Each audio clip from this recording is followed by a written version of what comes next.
Hi guys, I think this might be episode 8 or 9, I don't remember, doesn't really matter. Okay, what I've been doing so far is trimming out the divider, plastic dividers here where the AA batteries go. So I've cleaned all this out. The plan is to see if I can squeeze 3 18650s in there. There are other ways to do this. You can get 14 500s, which are the same size as AA's. So they're lithium-ion batteries, but they're the same size as a AA battery, so they'd fit in the same slot. So you could put 3 of them in there and either fill up the rest of the spaces with dummies, which you can buy or make, or just wire it up so you don't need the other spaces. But because I've got some 18650s that I want to try out, I've done it in a previous video. These are power banks that come from Poundland, 1200 milliamp hour, and actually that is the sort of 18650 that's inside of there. So I'm going to take 3 of these apart. As I say, they only cost £1 each, and rig them up as a 3-cell, a 3S lithium-ion battery to fit just there, and that's what we'll use to power this, or at least we'll give it a try anyway. Working on the assumption you haven't seen my previous videos where I do this.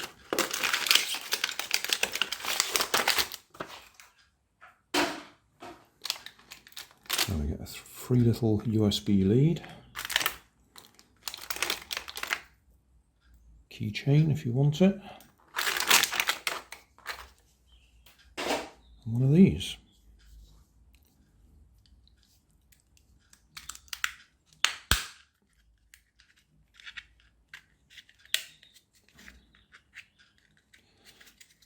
You need to do this with a little bit of care. You don't want to go and jam a knife in there and actually stab the battery.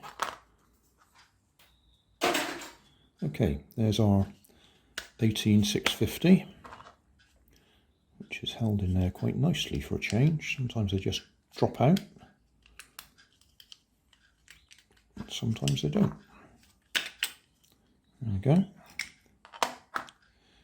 If you do want to rig up a charger, you can use that board, because obviously it's designed to charge this. I'll put normal leads on it so I can charge all 3 of them together in my normal charger. Right, quick look at this. We've got this nice metal strip spot welded to the bottom, and at the top end, so that's our negative, that's our positive. So we want, well, just for the sake of it, just hold that next to it.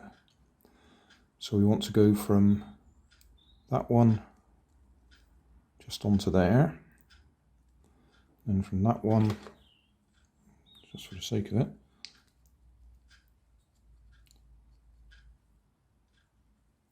get this the right way around, yeah, negative across to there, and then positive across to that negative. So they're in series. And then we need a connector. You could use a large one if you want, but the ESC that I put in the car uses that sort of connector. So you could quite easily overheat this. And you want a balance lead. Now, I bought these double-ended ones quite a long time ago because it was a convenient way to buy them. You don't really need a double-ended one, you just want the single end. The red goes to the positive, the final positive. The next black goes to the negative of that battery, so red to positive, black to that negative. The next black will go to the, as it happens, negative, the positive of this battery, which will be connected to the negative of that battery. So it goes there, and then the final negative goes to the negative of the last battery. It's just in series, and it's so that the charger can actually detect the voltages on the intermediate cells. So there'd be one cell between there, next cell between there, and the final cell between there. It's probably the easiest way to explain it. Anyway, I will cut the other two open, because I'll just use 3 of the same rather than mixing different types. So we'll have 3 of the same. The total milliamp hours will still be 1200 milliamp hours, because it's 3 in series. If it was 3 in parallel, it would be 3600 milliamp hours, but it'd only be 3.6 volts. Whereas 3 in series, it'll be 10.6 volts in series, but still only the 1200 milliamp hour. So not particularly powerful battery, but then we don't need it to be particularly powerful for that, because it was running quite all right on a 2S.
Right, one 3S lithium-ion battery, 1200 milliamp hour.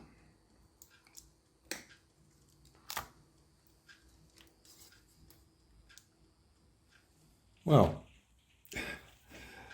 that went wrong. Soldering the battery together, absolutely perfect. Nice, smooth, everything works right. I then put it on the checker and it didn't even register. I mean, I thought there'd have been some charge left in there. So I've just pulled apart another one. And if we go straight across the cell, that's 0.194 of a volt. Those must have been really old. I mean, they have been in my stock for quite a while. But completely flat. No charge in them at all. So it's on charge now. See if we can get some power into it. If we can't, we'll have to do something else. But I hadn't expected that. There's usually some charge in there. Absolutely nothing. I checked my wiring twice. I thought I'd got that wrong. Then I checked the capacity checker to make sure it was actually working. And it is working, okay. But it just, well, must be really old stock. Absolutely nothing in them at all. Well, it took charge eventually, although according to that, oh no, that's LiPo. We need to change the type. Lithium ion. Yeah, it's only showing 89% charge, although I've probably left it a couple of hours since I've charged it. Still, that's still not good. It's obviously not holding charge properly. It may just be that one of the cells is faulty rather than all three. Cell 4.013, 3.99, 3.99. Oh, so one of them looks a bit high. 4, 3, Still, it may improve with age if we give it a few more charges. It's all plugged in, switched on, switched off again, put the cover on. We'll give it a short run. I'll try and avoid getting carried away. I seem to run it for far too long. Okay, that's done up. Next video, I really do need to try and connect up the lights. I was thinking I could use the balance lead as an alternative input for the lights. It might unbalance the cells, but then again, the cells are unbalanced anyway. But I mean, I could just run one cell to run the flashing lights, and I could use either one or two, probably two cells, to run the headlights and tail lights. Don't know about the flashers. That's going to get complicated, that, because I want them to alternate. Still, it might be nice if we can just get the blue lights going, because it looks pretty then with the underbody lights. Right, we'll give it a little run just to see how it goes on the 3S lithium ion battery that I've just made from the Poundland power pods.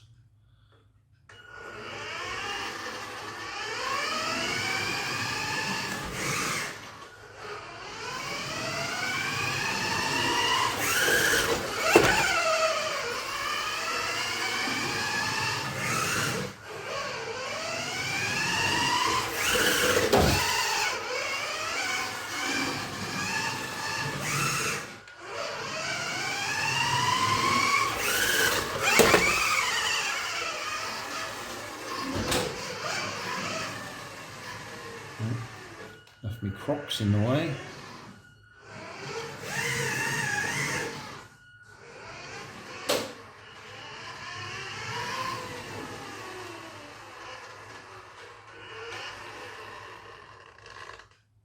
So yeah, that looks like a successful modification to me.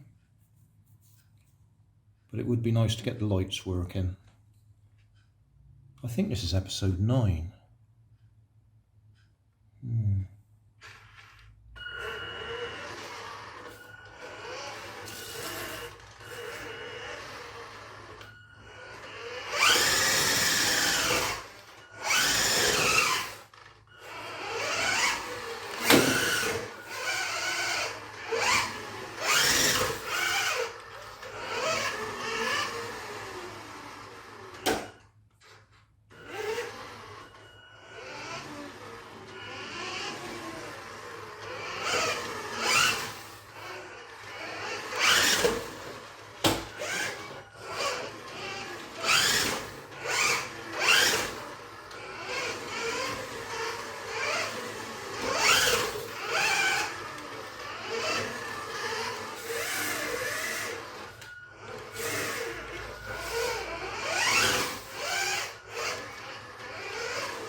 That'll do before I get carried away. Thanks for watching. If you want more information, check down below in the video description. If you like this video, you might like this one up here. And if you want to subscribe, you can check out my channel over here. Up here is my latest video on my channel, and down here is a video playlist associated with the video you've just watched. Thanks again for watching.